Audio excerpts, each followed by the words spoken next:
Hello all and welcome back to the channel, and today our topic of discussion is scaling. So the question is what is basically scaling? You must have heard about the tooth cleaning or the scaling. Whenever you go to your dentist, he or she asks you to go for that. So the scaling, it's a procedure of removing the plaque or a tartar from your the gums area or the teeth area.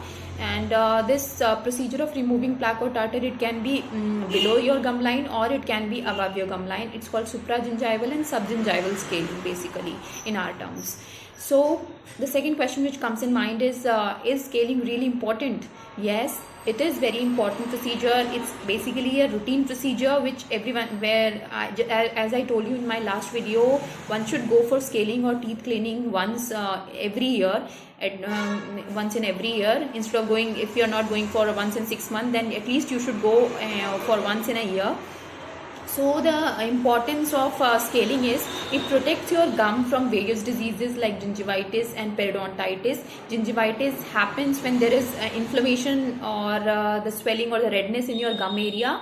So that can lead to bleeding from the gum area, and periodontitis or pyorrhea is a more severe condition. When you crosses the gingivitis, then it becomes periodontitis. And the bleeding from the gums that basically occur because of the deposits which are present in the gum area, which is plaque or calculus.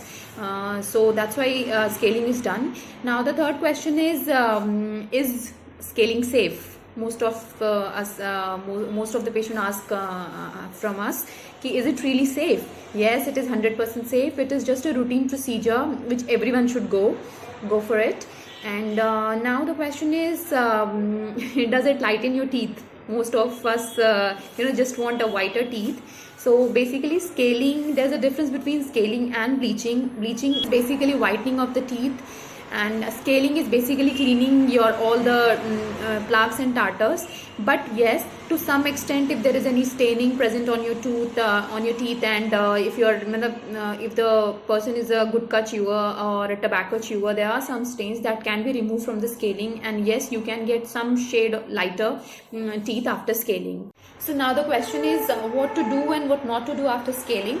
So what not to do after scaling is avoid spicy and very hot and very cold food after scaling. It is because we just remove the plaque and tartar which is just deposited on your teeth. So after removing that, you might face some kind of sensitivity that is very temporary, that will go after 4 to 5 days. So to avoid that, we recommend not to eat any spicy, hot or cold food after scaling, and that's it. And side effect as such, there's no side effect except the sensitivity which is temporary, which also occurs in very few individuals who have very sensitive teeth. In those only I have seen they face sensitivity. Otherwise it's completely safe procedure. So this was all about scaling, and I hope it will be useful to you. So if you like this, so please like and subscribe to my channel, and thank you so much for watching. Thanks, bye.